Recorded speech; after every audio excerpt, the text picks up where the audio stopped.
Salam kerahiman. Hari ini 14 Februari, Valentine. Kita akan baca dari 853 dan 856. Dalam nama Bapa dan Putra dan Roh Kudus, amin. 853. Petang hari, kerinduan yang besar menguasai jiwaku.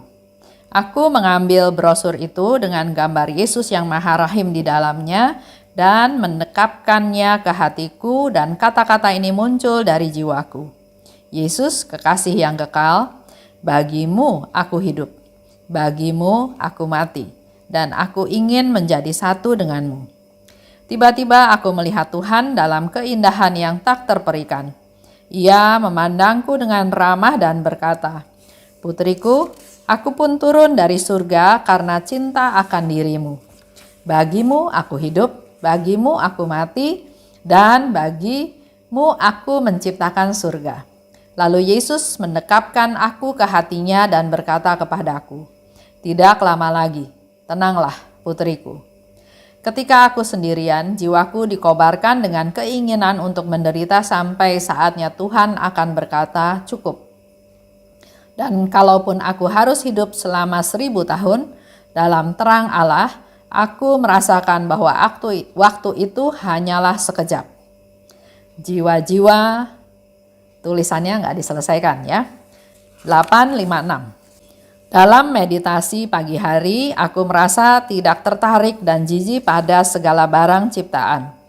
Segala sesuatu tampak pudar dalam pandanganku. Rohku tidak lagi melekat pada suatu pun. Aku hanya menginginkan Allah sendiri. Tetapi aku tetap harus hidup. Inilah suatu kemartiran yang tak terlukiskan. Allah memberikan dirinya kepada jiwa dengan cara yang penuh kasih dan menarik jiwa itu ke dalam lubuk kealahannya yang tak terbatas. Tetapi pada saat yang sama, Ia membiarkannya tetap tinggal di sini di bumi. Hanya untuk satu-satunya tujuan, yakni supaya ia dapat menderita dan mati karena merindukan Allah. Dan kasih yang kuat ini demikian murni, sehingga Allah sendiri menemukan kepuasan di dalamnya.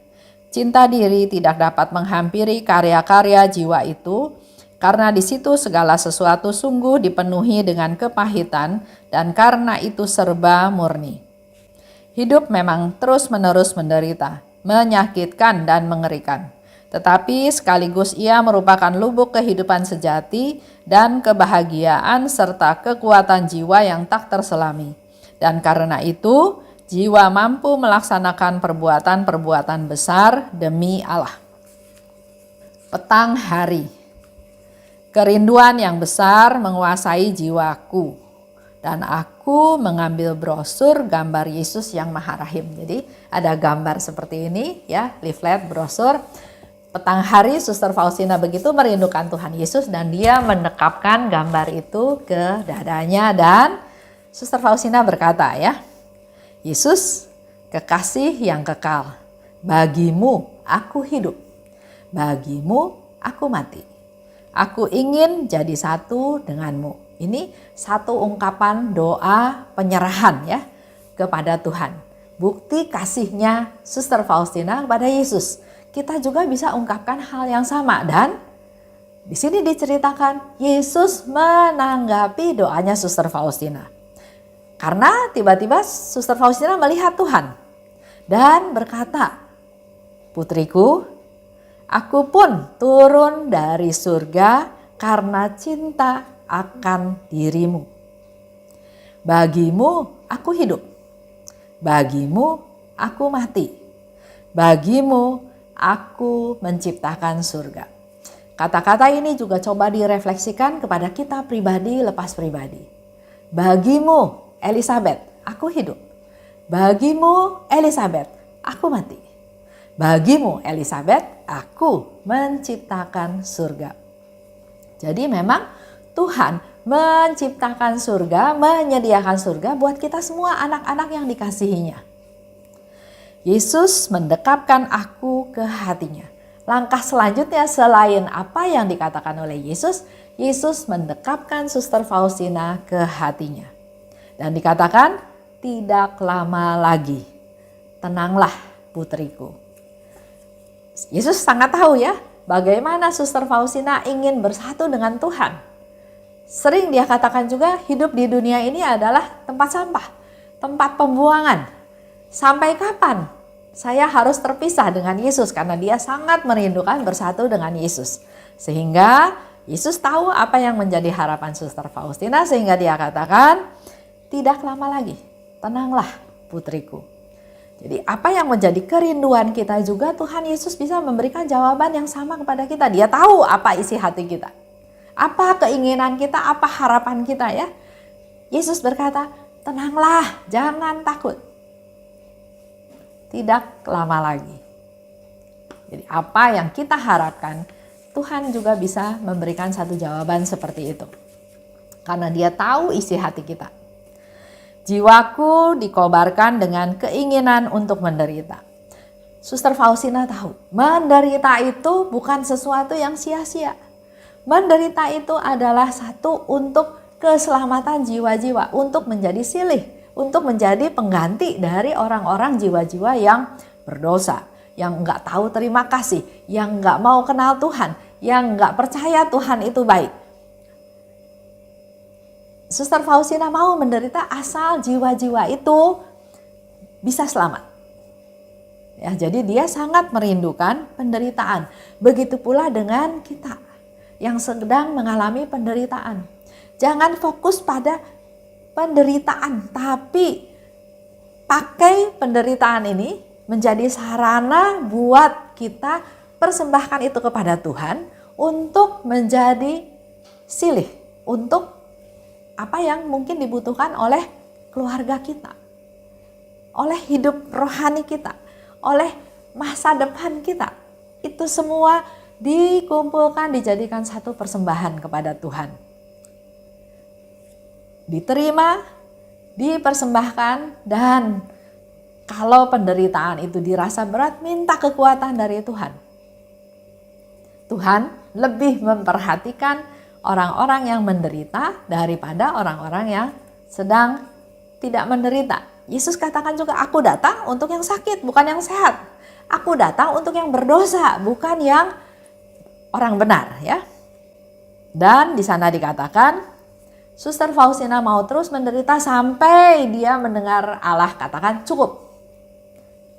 Jadi bukan, kalau sekarang kita kan menderita suka pikir, aduh Tuhan, saya menderita sampai kapan nih penderitaannya selesai? Tapi kita belajar dari Suster Faustina, penderitaan itu diterima, terus saja dinikmati, dijalani, terus tanpa dia berpikir kapan harus berhenti, sampai nanti tiba-tiba Tuhan bilang cukup. Sebelum Tuhan bilang cukup, dia nikmati saja, dia jalani saja. Ya, jadi jangan ditunggu-tunggu. Jangan ditunggu-tunggu kapan selesai, karena kalau ditunggu-tunggu kapan selesai, maka yang akan kita rasakan adalah lama sekali. Sampai kapan ini? Ya, bahkan di sana dikatakan oleh Suster Faustina hanya sekejap, karena dia nggak berpikir kapan berhenti. Lanjut, dalam meditasi pagi, aku merasa tidak tertarik dan jijik pada segala barang ciptaan. Karena memang Suster Faustina tahu segala barang ciptaan itu sifatnya sementara. Dan dia nggak merasa tertarik, nggak merasa harus memiliki, harus mempunyai. Aku hanya menginginkan Allah sendiri, tapi aku tetap harus hidup. Yang dia inginkan memang hanya Allah. Tapi di satu pihak, aku tetap harus hidup, belum saatnya untuk pulang ke rumah Tuhan ya. Dan inilah yang disebut kemartiran yang tidak terlukiskan. Sementara dia tahu bersatu dengan Tuhan itu sangat sukacita, sangat bahagia, tapi pada saat yang sama dia tetap masih harus ada di dunia menjalani hidup seperti yang dia rasakan pada waktu itu. Allah memberikan dirinya pada jiwa, Allah menarik jiwa itu ke lubuknya, tapi pada saat yang sama Allah juga membiarkan jiwa tetap tinggal di bumi. Kenapa? Supaya ia dapat menderita dan mati merindukan Allah. Kerinduannya jadi makin lama makin besar ya, karena belum bisa benar-benar bersatu dengan Tuhan. Hidup memang terus-menerus menderita, ya itu Suster Faustina katakan. Menyakitkan dan mengerikan. Tapi ia merupakan lubuk kehidupan sejati dan kebahagiaan dan kekuatan jiwa yang tak terselami. Jadi positifnya, melalui penderitaan, melalui hal yang menyakitkan, yang mengerikan, justru melalui 3 hal ini kita akan mencapai kehidupan yang sejati, yaitu yang memperoleh kebahagiaan dan punya kekuatan jiwa yang tidak terselami melalui suatu proses tadi. Dan karena itu jiwa mampu melaksanakan perbuatan-perbuatan besar demi Allah. Melalui proses tersebut sampai akhirnya jiwa bisa melakukan perbuatan-perbuatan yang besar. Contoh ya, saya lihat di TV beberapa waktu yang lalu. Ada seorang bapak diwawancara oleh wartawan ya, oleh reporter TV. Pada saat itu bapak itu kena bencana tanah longsor. Ya, memang beberapa waktu yang lalu kan kita sering mendengar ya banyak kejadian tanah longsor. Nah, salah satu bapak ini mengalami rumahnya ketutup sama tanah longsor, ke bawah aliran sungai, hanyut, hilang. Rumahnya ambruk, rata dengan tanah. Ditanya sama wartawan itu, barang apa yang Bapak bisa selamatkan? Enggak ada, hanya baju aja yang nempel di badan ini, dan istri saya. Nah, terus ditanya lagi lebih lanjut, istri Bapak bagaimana? Wah, istri saya ngeluh, Pak, kita kan orang miskin ya, kenapa kok rumah kita yang ambruk? Kita udah nggak punya apa-apa, tambah nggak punya apa-apa. Padahal kan masih ada rumah-rumah lain, kenapa rumah kita gitu ya? Itu ungkapan yang wajar ya.